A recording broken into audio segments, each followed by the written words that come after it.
So dear learners, welcome to my session.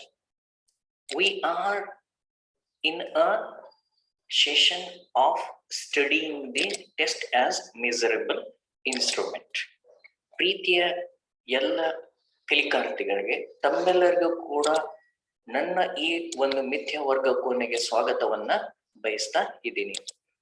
We had been studying about the test as measurable instrument. Test ಒಂದು ಅಳತೆಯ ಸಾಧನ ಅಥವಾ ಅಳತೆಯ ಸಾಧನವಾಗಿ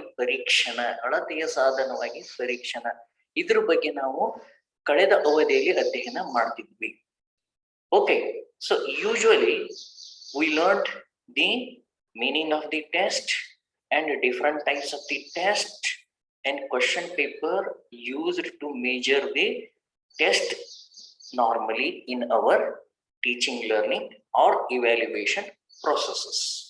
ಸೊ ಮುಖ್ಯವಾಗಿ ನಾವು ವಿವಿಧ ಬಗೆಯ ಪರೀಕ್ಷಣಗಳು, ಸೈದ್ಧಾಂತಿಕ ಪರೀಕ್ಷೆ, ಇಲ್ಲಿ ಮುಖ್ಯವಾಗಿ ಬರ್ತಕ್ಕಂಥದ್ದು ಪ್ರಶ್ನೆ ಪತ್ರಿಕೆ ಏನಿದೆಯಲ್ಲ, ಈ ಪ್ರಶ್ನೆ ಪತ್ರಿಕೆ ಒಂದು ಸಾಧನ ಅನ್ನೋದ್ರ ಬಗ್ಗೆ ನಾವು ಅಧ್ಯಯನವನ್ನ ಮಾಡಿದೀವಿ. We have studied and focused on the question paper is the main instrument to measure the characteristics or learning characteristic or learning behavior of a student, what he written, and that written marks will be ascertained with the what we call certain numerals or the numbers.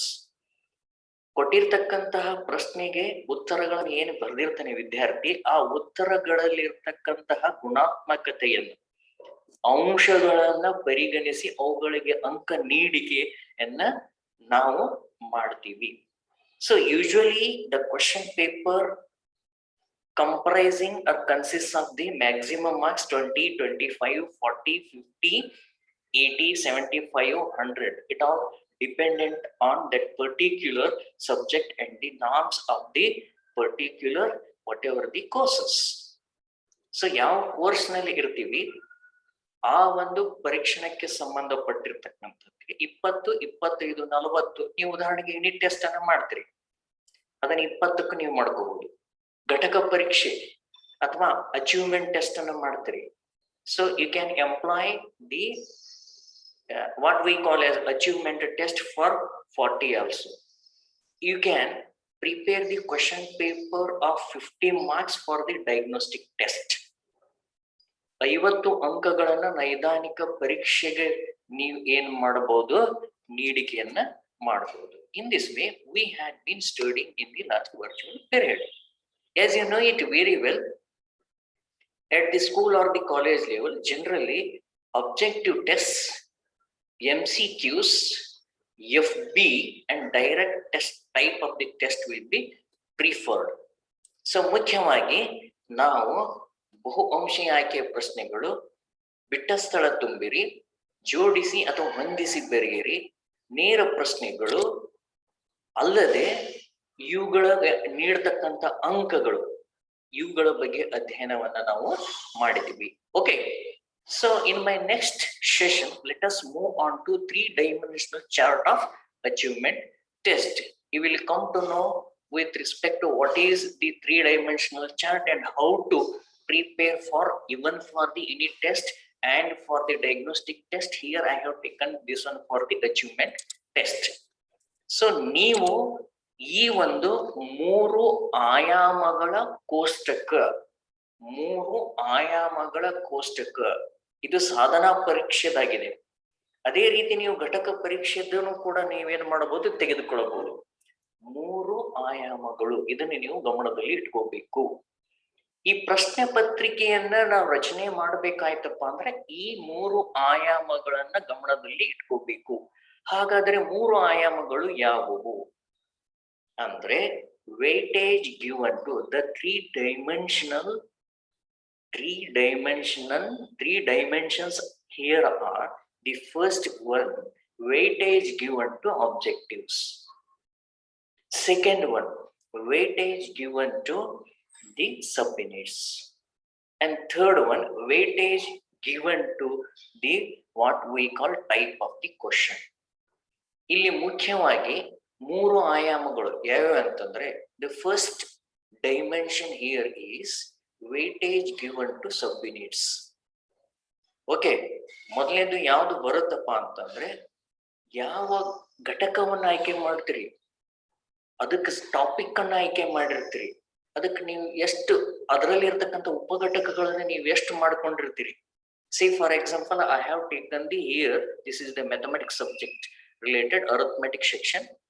I have taken the set ಅಂತಿದೆ ಘನಗಳು, ಇದರಲ್ಲಿ 4 ಉಪಘಟಕಗಳದಾವು. So set ಹೌದಾ, 1 2 3 4 4 ಉಪಘಟಕಗಳು. This first set will be taught in first period. ಮೊದಲನೇ period ನಲ್ಲಿ ಈ ಘನಗಳ ಬಗ್ಗೆ ಹೇಳಿರ್ತೀವಿ, ಅದರಲ್ಲಿ ಇರ್ತಕ್ಕಂಥ ಅಂಶಗಳು.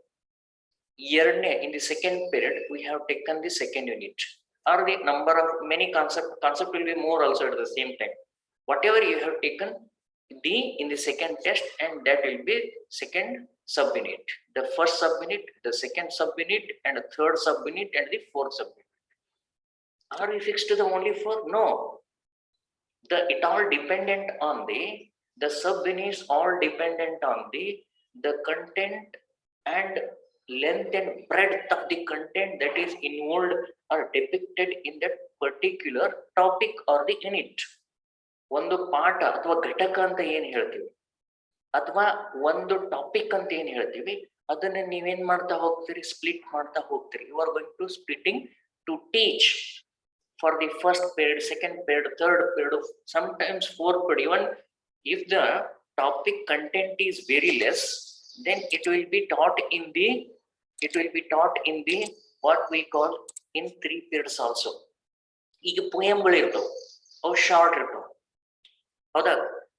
ಏನ್ ಹೇಳ್ತಾ ಇದೀವಿ, ಪದ್ಯಗಳು ಅಂತ ಹೇಳ್ತಿರ್ತೀವಿ. ಇವುಗಳ ಅತಿ ಕನಿಷ್ಠ ಕೆಲವು ಸಂದರ್ಭಗಳಲ್ಲಿ 3 ಅವಧಿಗಳಿಗೆ ಮುಗಿತಾ ಇರ್ತವೆ.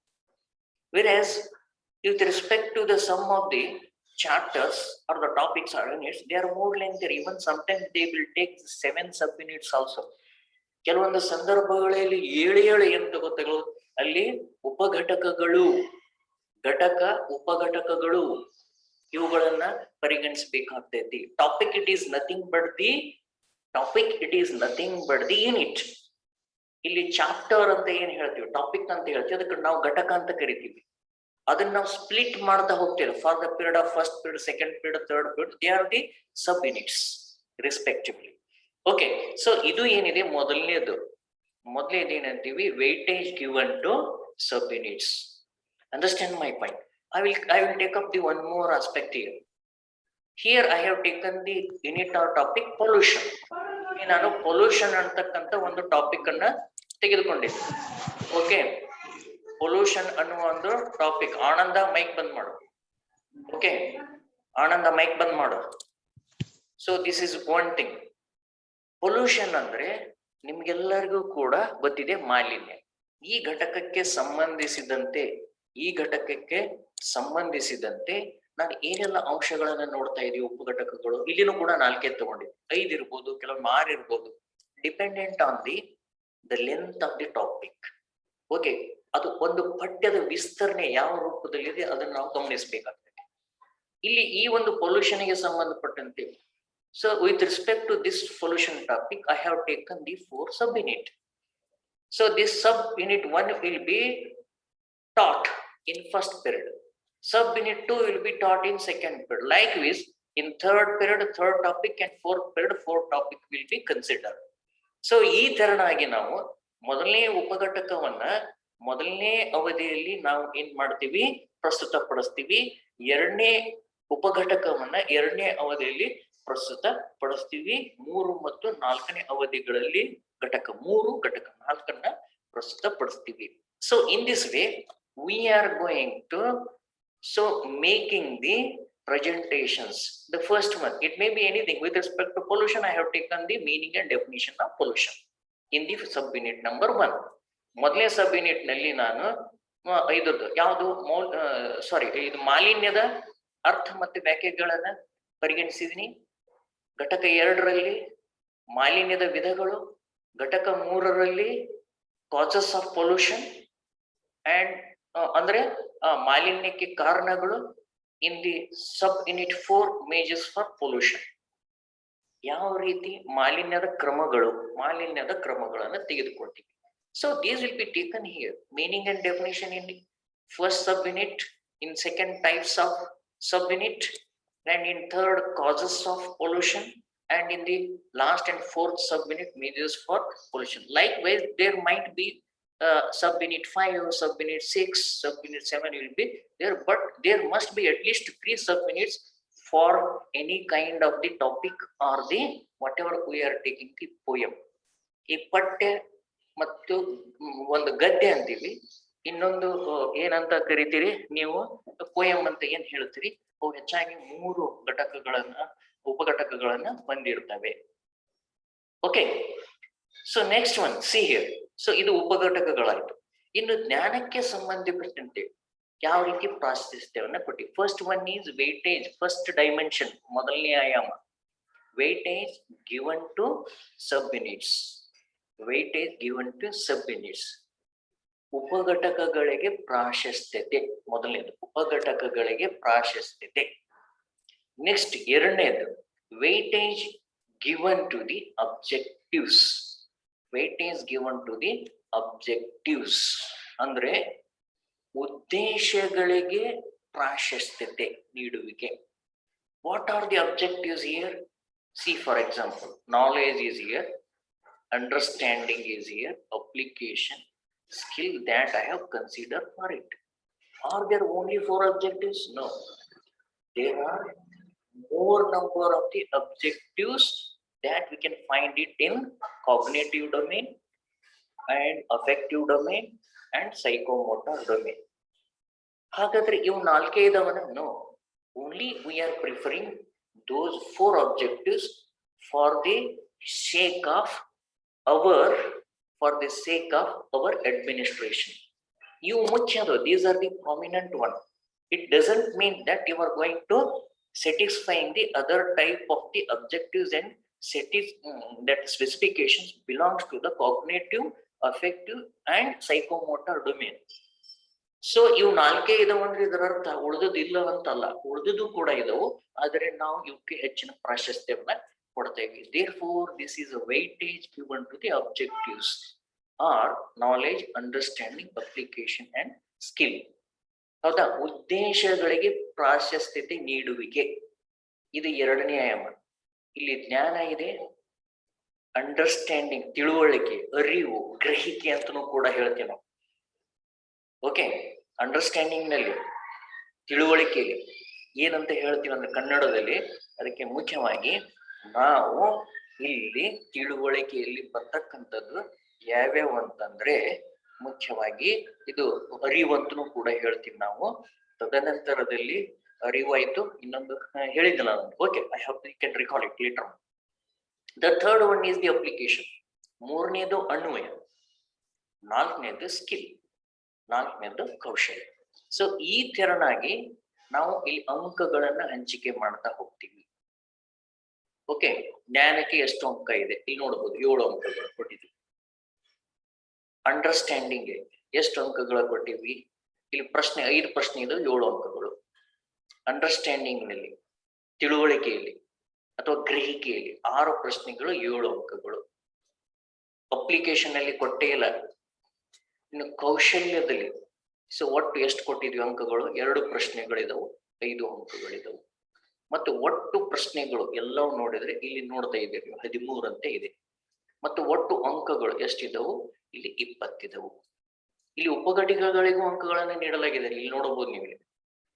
ಯು ಕ್ಯಾನ್ ಸಿ ಹಿಯರ್, ನೀವು ನೋಡ್ಬೋದು 2ನೇ ಉಪಘಟಕ ಒಟ್ಟು ನೋಡ್ಬೋದು ಇಲ್ಲಿ, 3ನೇ ಉಪಘಟಕ, 4ನೇ ಉಪಘಟಕ. ಎಲ್ಲಾ ಉಪಘಟಕಗಳಿಗೂ ಕೂಡ ಪ್ರಾಶಸ್ತ್ಯವನ್ನ ಕೊಡಬೇಕಾಗ್ತೈತಿ, ಎಲ್ಲಾ ಉದ್ದೇಶಗಳಿಗೂ ಪ್ರಾಶಸ್ತ್ಯವನ್ನ ಕೊಡಬೇಕಾಗ್ತದೆ. This is the second, that is dimension, weightage to the object. And third dimension is ಮೂರನೇ ಆಯಾಮ. The third dimension is weightage given to type of questions. Okay, ಪ್ರಶ್ನೆಗಳ ವಿಧಗಳ ಪ್ರಾಶಸ್ತ್ಯ, ಪ್ರಶ್ನೆಗಳ ವಿಧಗಳಿಗೆ ಪ್ರಾಶಸ್ತ್ಯ ನೀಡುವಿಕೆ, weightage given to type of the questions. Type what type of the questions that we have considered here? Understand? Under the knowledge, we have considered this long answered questions. Okay, these are we have talked in some other way. Okay, ನಾವು ಅದಕ್ಕೆ ಬೇರೆ ಹೆಸರನ್ನ ಕೊಟ್ಟಿರ್ತೀವಿ. Essay type ಅಂತ ಹೇಳ್ತೀವಿ. ಪ್ರಬಂಧ ಮಾದರಿಯ ಪ್ರಶ್ನೆಗಳು, ಕಿರು ಉತ್ತರ ಬಯಸ್ತಕ್ಕಂಥ ಪ್ರಶ್ನೆಗಳು, ಕಿರು ಉತ್ತರ ಶಾರ್ಟ್ ಆನ್ಸರ್ಸ್. ಇವು ಪ್ರಬಂಧ ಮಾದರಿದು ಯಾವಾಗ್ಲೂ 4 ರಿಂದ 5 ಅಂಕಗಳನ್ನ ನೀಡ್ತಾ ಇರ್ತೀವಿ ಒಮ್ಮೊಮ್ಮೆ. ಕಿರು ಉತ್ತರ by short answer. Next objective type ಅಂತ ನಾ ಇಲ್ಲಿ ತಗೊಂಡಿದ್ದೀನಿ. ಇವ್ರು ಅತಿ ಕಿರು ಅಂದ್ರೆ I have preferred here the objective type. In this way, under the knowledge, I have taken the essay type questions, short answer type questions, and objective type of the questions. Likewise, you can observe in the understanding. Illi jnanadalli, in the knowledge, under the knowledge objective, I am talking about the knowledge objective. So we have preferred here the 3 types of the what we call as type of the question. One is essay type, second one is the short answer type, and third one is the objective type. Okay, so then here, so we have, say for example, in the first sub unit, I have preferred and taken the, see here, the question now here. ಇಲ್ಲಿ ಹೇಳಿದರೆ ಆವರಣದ ಒಳಗಿರುವ ಅಂಕಗಳ ಪ್ರಶ್ನೆಗಳ ಸಂಖ್ಯೆ. Within the parenthesis bracket, whatever it is mentioned in the figure, this represents the number of questions. ಆವರಣದ ಹೊರಗಿರುವ ಅಂಕಗಳನ್ನು ಸೂಚಿಸುತ್ತವೆ. ಓಕೆ, ಇಲ್ಲಿ ಏನು, ಪ್ರತಿಯೊಂದು ಪ್ರಶ್ನೆಗೂ 2 ಅಂಕ. Therefore, we have taken the 4. 2 2 4 and 2 questions and 4 marks it is mentioned. Okay, so in this way, so ಈ ರೀತಿಯಾಗಿ ಇಲ್ಲಿ ಆವರಣದೊಳಗೆ 2 ಪ್ರಶ್ನೆಗಳಿದ್ದವು, ಪ್ರತಿಯೊಂದಕ್ಕೂ 2 ಅಂಕ, 2 4, ಒಟ್ಟು 2 ಪ್ರಶ್ನೆಗಳು. In this way you can prepare the knowledge related weightage given to the objective. Similarly, you can prepare for the understanding ನೀವು prepare ಮಾಡಬೇಕಾಗ್ತೈತಿ.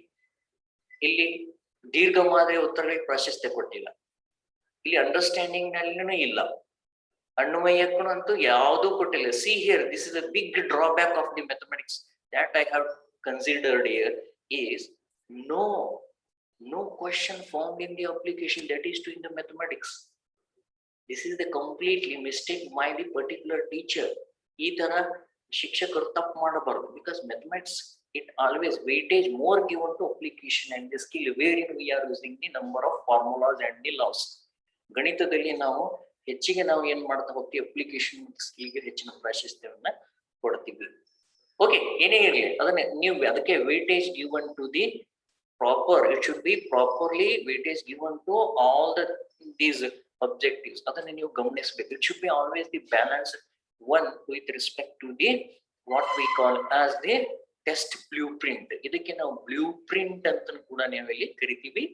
This is the unit set I have taken, and questions, total number of the questions here taken are 30, and time allotted for it is the 40, and this is for the 6th standard students. Okay, ಈ ಒಂದು ಏನು ನೀಲನಕ್ಷೆ ಅಂತ ಹೇಳ್ತೀವಿ. So ಇಲ್ಲಿ ಒಟ್ಟು 13 ಪ್ರಶ್ನೆಗಳದವು. ಒಟ್ಟು 40 ನಿಮಿಷಗಳಲ್ಲಿ ಈ 13 ಪ್ರಶ್ನೆಗಳಿಗೆ ಉತ್ತರವನ್ನು ಬರೀಬೇಕಾಗ್ತೈತಿ.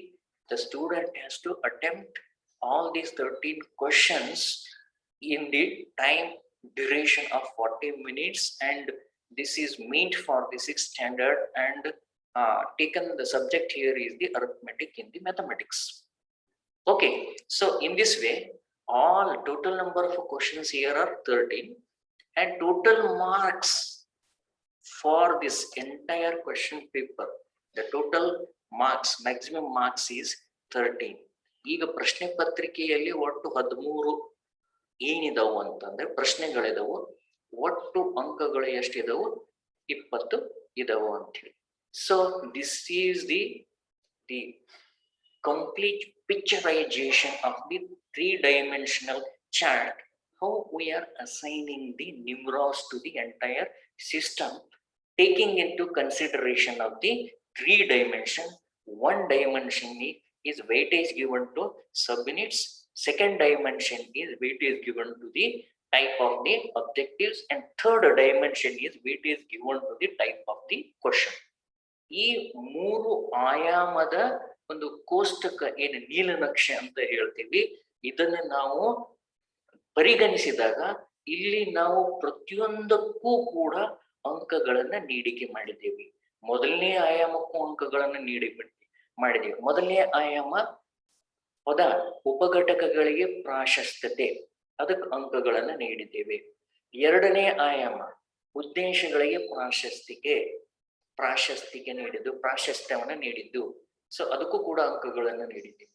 ಜೊತೆಗೆ ಪ್ರಶ್ನೆಗಳ ವಿಧಗಳು ಏನದವಲ್ಲ ಅವುಗಳು ಕೂಡ ನಾವಿಲ್ಲಿ ಅಂಕಗಳಿಗೆ ನೀಡಿವಿ. That is why this is called as a test.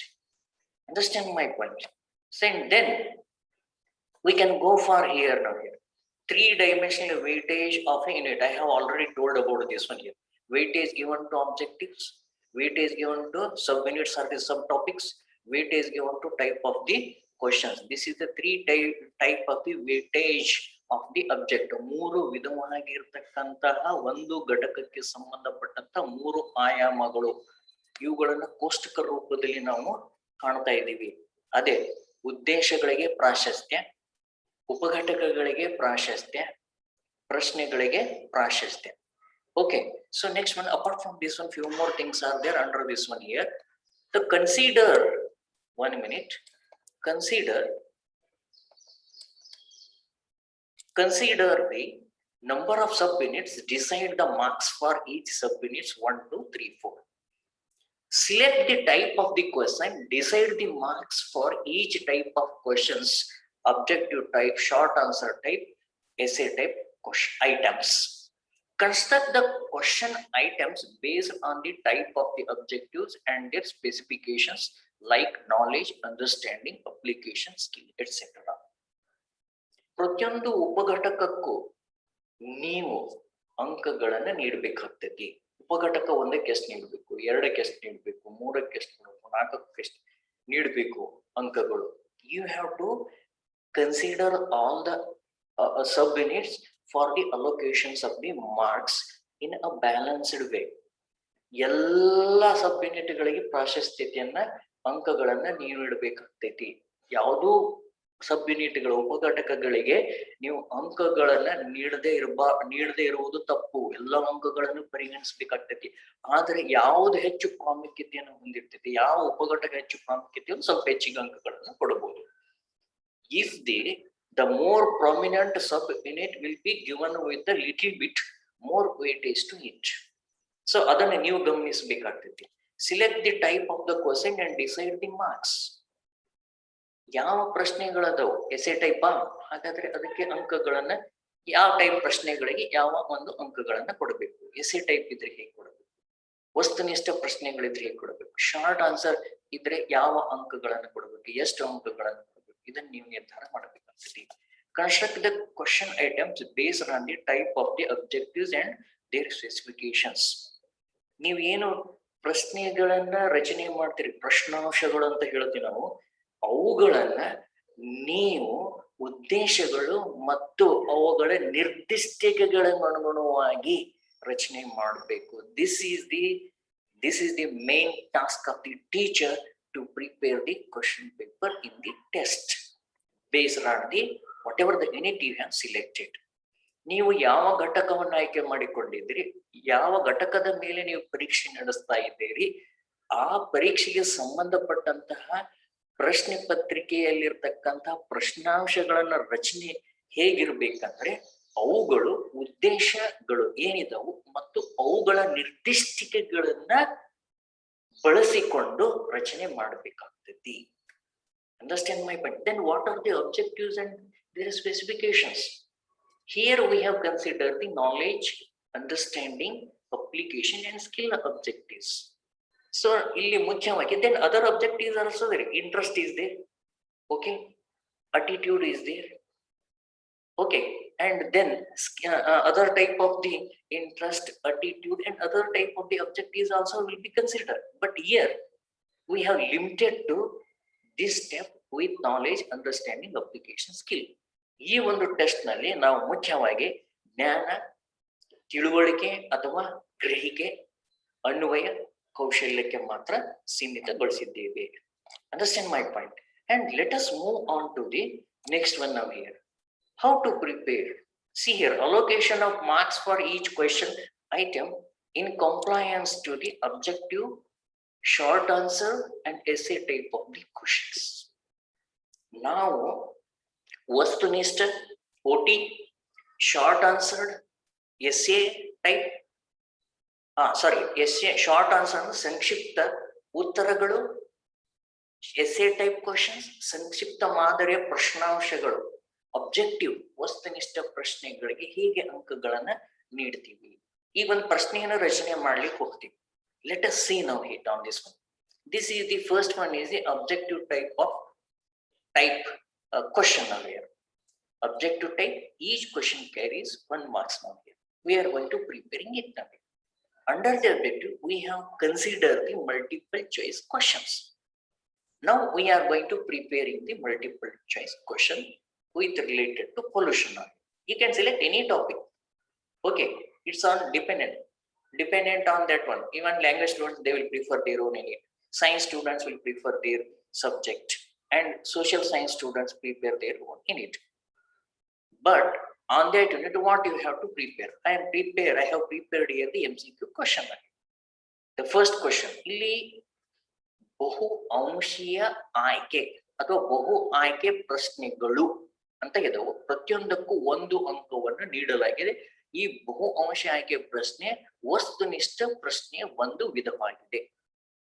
ಮೊದಲನೇ ಪ್ರಶ್ನೆ, the first question that I will deliberate here is smog. Smog is an example of dash pollution. Smog ಅಂತ ಗೊತ್ತಿರ್ತೈತಿ ನಿಮ್ಗೆ. ಯಾರು ಹೇಳ್ತಾರೇನು ಸ್ಮಾಗ್ ಅಂದ್ರೆ ಏನು? ಚಳಿಗಾಲದಲ್ಲಿ ಅದು ಬೀಳ್ತಾ ಇರ್ತೈತಿ. ಎಸ್ಪೆಷಲಿ ದೆಹಲಿಯಲ್ಲಿ ನೀವು ನೋಡ್ತಾ ಇದ್ದೀರಿ. ಏನಿದು ಸ್ಮಾಗ್ ಅಂದ್ರೆ? ಹೊಗೆ ಬರ್ತಾ ಇದೆ, ನೋಡ್ತಾ ಇದ್ದೀರಲ್ಲ ಇದು, ಹೌದಾ? ಸ್ಮಾಗ್ ಅಂದ್ರೆ ಏನಂತ ಕರಿತೀರಿ ನೀವು? Snowfall sir. ಸ್ನೋಫಾಲ್ ಅನ್ನೋಕ್ಕಿಂತಲೂ ಅದಕ್ಕೊಂದು ಪರ್ಟಿಕ್ಯುಲರ್ ಅರ್ಥ ಇದೆ. ನೋಡಿ, ನೀವು ಕನ್ನಡದಲ್ಲಿ ಸ್ವಲ್ಪ ಚೆಕ್ ಮಾಡ್ಕೊಳ್ಳಿ. ಹೊಗೆ ಮಂಜು ಸರ್. ಹೊಗೆ ಮಂಜು, ಎಸ್. ಹೊಗೆ ಮಂಜು ಒಂದು ಡ್ಯಾಶ್ಗೆ ಉದಾಹರಣೆಯಾಗಿದೆ. ನೆನಪಿಟ್ಟುಕೊಳ್ಳಿ, ಹೊಗೆ ಮಂಜು ಒಂದು ಡ್ಯಾಶ್ ಮಾಲಿನ್ಯಕ್ಕೆ ಉದಾಹರಣೆಯಾಗಿದೆ. ಹೊಗೆ ಮಂಜು ಒಂದು ಡ್ಯಾಶ್ ಮಾಲಿನ್ಯಕ್ಕೆ ಉದಾಹರಣೆಯಾಗಿದೆ. There are four options here. The first option is land. ಮೊದಲನೇ ಆಯ್ಕೆ ಏನಿದೆ? ಭೂಮಿ. The second option, water pollution. Okay, ನೀರಿನ ಒಂದು ಮಾಲಿನ್ಯ. ಮೊದಲನೇದ್ದು ಭೂಮಿಯ ಮಾಲಿನ್ಯ, ಎರಡನೇದ್ದು ನೀರಿನ ಮಾಲಿನ್ಯ. Third one is the air. ಮೂರನೇ ಆಯ್ಕೆ ನಿಮ್ಗೆ ಏರ್ ಅಂದ್ರೆ ಗಾಳಿ ಅಥವಾ ವಾಯು. ನಾಲ್ಕನೇದ್ದು the fourth one is noise. Okay, so ಈ ರೀತಿಯಾಗಿದೆ, ಹೌದಾ? ಶಬ್ದ ಮಾಲಿನ್ಯ. ಹಾಗಾದ್ರೆ ಉತ್ತರ ಯಾವ್ದು ಇದರಲ್ಲಿ? Smog. Can anybody come forward to tell the answer? ಯಾರು ಹೇಳ್ತೀರಿ? ಗಾಳಿ, ವಾಯು, ಇದು ಉತ್ತರ ಆಗಿದೆ. ಹಾಗಾದ್ರೆ ಗಾಳಿ ಇದು ಉತ್ತರ ಯಾವುದಕ್ಕೆ ಸಂಬಂಧಪಡ್ತಿದೆ? Recognition, recall ability of the learned person. If the student tells correct answer as A, just he recalls the answer. ಬರೀ ಅವನು ರಿಕಾಲ್ ಮಾಡಬಹುದು ಅಥವಾ ರಿಕಗ್ನಿಷನ್, ಇಲ್ಲಿ ರಿಕಗ್ನೈಸ್ನು ಮಾಡ್ತಾ ಹೋಗ್ತಾನೆ, ಗುರುತಿಸ್ತಾನೆ ಇಲ್ಲಿ recognition. And then you can also take the recall also. Recall ಅನ್ನು ಪರಿಗಣಿಸಿದ್ರು ತಪ್ಪಿಲ್ಲ. This recognition comes under the knowledge objective. ಈ ಜ್ಞಾನದ ಉದ್ದೇಶದ ಅಡಿಯಲ್ಲಿ ಬರುತ್ತೆ. S stands for specification. S ಅಂದ್ರೆ ನಿರ್ದಿಷ್ಟಿಕೆಗಳು, ನಿರ್ದಿಷ್ಟ ಉದ್ದೇಶ. ಇಲ್ಲಿ ನಿರ್ದಿಷ್ಟ ಉದ್ದೇಶ ಯಾವುದು? ನಿರ್ದಿಷ್ಟಿಕೆ ಯಾವುದು? ಗುರುತಿಸುವಿಕೆ ಅಥವಾ ರಿಕಾಲ್ ಅಂತ ಪರಿಗಣಿಸಿದ್ರೆ ಏನ್ ತಪ್ಪೇನಿಲ್ಲ. ನಾಲೆಜ್ ಅಂದ್ರೆ ಜ್ಞಾನ. ಮೂರನೇದು ಡಿ, ಕಾಗ್ನಿಟಿವ್ ಡೊಮೇನ್. ಈ ಜ್ಞಾನ ಯಾವ ಒಂದು ವಲಯಕ್ಕೆ ಸೇರಿದೆ? ಜ್ಞಾನಾತ್ಮಕ ವಲಯಕ್ಕೆ ಸೇರಿದೆ. So in this one, I will go to the one of the aspect here. ಇಲ್ಲಿ ನೀವು ಒಂದು aspect ಗೆ ನಾನು ಹೋಗ್ತೀನಿ. Okay. So ಏನು ಅಂತಂದ್ರೆ ಇಲ್ಲಿ ನೋಡಬಹುದು ನೀವು. I will go to the cognitive domain now here. Learning will be specified under the 3 domains. ಈ ಕಲಿಕೆಯನ್ನು ನಾವು ಮುಖ್ಯವಾಗಿ 3 ವಲಯಗಳಲ್ಲಿ ನಾವು ಸೇರಿಸ್ತೀವಿ. Okay, which are the 3 aspects of the learning here? Okay, and I will take up this task now here. 3 domains of the learning. Whatever the students learns and gives the responses, and these responses will be taken under the 3 types of the domain as you have learned in the objectives. Okay, ಈ ಕಲಿಕೆಯನ್ನ 3 ವಲಯಗಳ ಅಡಿಯಲ್ಲಿ ನಾವು ವರ್ಗೀಕರಣ ಮಾಡ್ತೀವಿ. The learning will be classified under the 3 domains. One is cognitive domain, second one is affective domain, and third one is the psychomotor domain. ಮೊದಲನೇದು ಜ್ಞಾನಾತ್ಮಕ ವಲಯಕ್ಕೆ. ಈ ಕಲಿಕಾ ವಲಯಗಳು ಅವನು ಏನ್ ಕಲ್ತಿರ್ತಾನಲ್ಲ, ಅವನು ಕಲ್ತಿರ್ತಕ್ಕಂಥ ಅಂಶ ಏನ್ ಇರ್ತೈತಿ, ಆ ಅಂಶಗಳು ಜ್ಞಾನಾತ್ಮಕ ವಲಯಕ್ಕೆ ಅಥವಾ ಭಾವನಾತ್ಮಕ ವಲಯಕ್ಕೆ ಇಲ್ಲವೇ ಸೈಕೋಮೋಟರ್ ವಲಯಕ್ಕೆ ಸೇರಿದೆ ಅನ್ನೋದನ್ನ ನೋಡಬೇಕು. ಕೆಲವೊಮ್ಮೆ ಸಂಗತಿಗಳು 3 ವಲಯಗಳನ್ನ ನಾವು ಎಕ್ಸಾಕ್ಟ್ ಆಗಿ ಬೇರೆ ಬೇರೆ ಮಾಡ್ಲಿಕ್ಕೆ ಆಗೋದು. It is hard for us to bifurcate exactly what is the limit of the or what is the contour of the domains of the learning. They will sometimes one overlap with the other. ಕೆಲವೊಂದು ಸಂದರ್ಭಗಳಲ್ಲಿ ಈ ಜ್ಞಾನಾತ್ಮಕ, ಭಾವನಾತ್ಮಕ ಮತ್ತು ಮನೋಕ್ರಿಯಾಜನ್ಯ ವಲಯಗಳು ಒಂದರ ಅಂಶಗಳು ಇನ್ನೊಂದರಲ್ಲಿಯೂ ಕೂಡ ಕಂಡು ಬರ್ತವೆ. ಸೊ ಹೀಗಾಗಿ ಅದನ್ನು ಸಂಪೂರ್ಣವಾಗಿ ಮಿತಿಯನ್ನು ಹೇರೋದಕ್ಕೆ ಆಗೋದಿಲ್ಲ. ಹಾಗಾದ್ರೆ what is mean by this cognitive domain here? So usually this represents the mind. Mind is the organ which is used and will be taken places all the type of the cognitive activities like the knowledge, understanding, application. So these are all will be happening in the mind domain or the cognitive domain. Here the students will taking the thinking, synthesizing, comparing, describing, unlike all these will be taken places in the mental activities and the mental processes or in the mental exercises or processes. Okay, so ಈ ಒಂದು ಜ್ಞಾನಾತ್ಮಕ ವಲಯದಲ್ಲಿ ಜ್ಞಾನ ತಿಳುವಳಿಕೆ ಅನ್ನೋದು ಏನ್ ಬರ್ತದೆ, usually the preference will be given to thinking. So he will think with the help of what we call as the mind. This is the mind exercise, cognitive exercise. Cognitive means intellectual activity. Okay, intellectual activity or thinking ability usually happens in the mind. And in affective domain, the attitude, interest, etc. This is altogether feeling domain. Sometimes the students will take the participation with enthusiastic mind. ಖುಷಿಯಿಂದ ಭಾಗವಹಿಸ್ತಾ ಹೋಗ್ತಾನೆ. Excitation will be high. He will express his what happiness in the part of the learning while writing the answer, while doing any kind of the exercise. This type of the feeling and whatever he responded with that particular answer, it will belongs to the affective domain learning. And third time is skill related, performing related activity. ಇಲ್ಲಿ ನೋಡಬಹುದು, ಇಲ್ಲಿ ಹೃದಯಕ್ಕೆ ಸಂಬಂಧಪಟ್ಟಂತದ್ದು ಅಂದ್ರೆ ಏನಾಗಿರ್ತೈತಿ, ಫೀಲಿಂಗ್ಗಳಿಗೆ, ಭಾವನೆಗಳಿಗೆ ಸಂಬಂಧಪಟ್ಟಂತದ್ದು. ಅಟಿಟ್ಯೂಡು, ಆಸಕ್ತಿ, ಅವನ ಮಾನಸಿಕ ಏರಿಳಿತಗಳು, ಅವನ ಖುಷಿ, ಅವನ ದುಃಖ. ಸೊ ಈ ಎಲ್ಲ ಸಂಗತಿಗಳನ್ನು ಕೂಡ ನಾವು ಅಫೆಕ್ಟಿವ್ ಡೊಮೇನ್ ನಲ್ಲಿ ನೋಡ್ತೀವಿ. ಮತ್ತೆ ಈ ಸೈಕೋಮೋಟರ್ ಡೊಮೇನ್ ಸ್ಕಿಲ್ಸ್ ನಲ್ಲಿ usually it is a performing activity, ಪ್ರಯೋಗಗಳನ್ನ ಮಾಡ್ತಕ್ಕಂಥದ್ದು. So conducting the experiment in the lab and drawing neatly on the paper or in the board. ಹೌದಾ, ಚಿತ್ರಗಳನ್ನ ರಚನೆ ಮಾಡ್ತಕ್ಕಂಥದ್ದು. Playing the Mahatma Gandhi's role in the drama. Okay, Mahatma ಗಾಂಧೀಜಿಯವರ ಜೀವನ ಚರಿತ್ರೆಯಲ್ಲಿ ಅವರ ಪಾತ್ರವನ್ನು ನಿರ್ವಹಣೆ ಮಾಡ್ತಕ್ಕಂಥದ್ದು. So therefore this is all skill related one, this is feeling related one, and this is related to the mental activity. So ಹೀಗಾಗಿ ನಾವು ಇಷ್ಟು ಪ್ರಮುಖವಾಗಿರ್ತಕ್ಕಂಥ ಅಂಶಗಳನ್ನ ಇಲ್ಲಿ ನಾವು ಗಮನಿಸಬೇಕಾಗ್ತೈತಿ. ಸೊ ಅದಕ್ಕೆ ನಾನು ಏನ್ ಹೇಳಿದ್ದಪ್ಪ ಅಂತಂದ್ರೆ, ಇಲ್ಲಿ ನೀವು ನೋಡಬಹುದು ಈ ಒಂದು ಸಂಗತಿಗಳಲ್ಲಿ ಈಗ ನೋಡಬಹುದು ನೀವು. For example, if I have taken the topic of Badami Chalukyas, okay, this is essay type of the question. Draw the neat map of rulers of Chalukya kingdom and locate their historical places. Understand, my topic taken here is the Badami Chalukyas comes under the history subject, history discipline.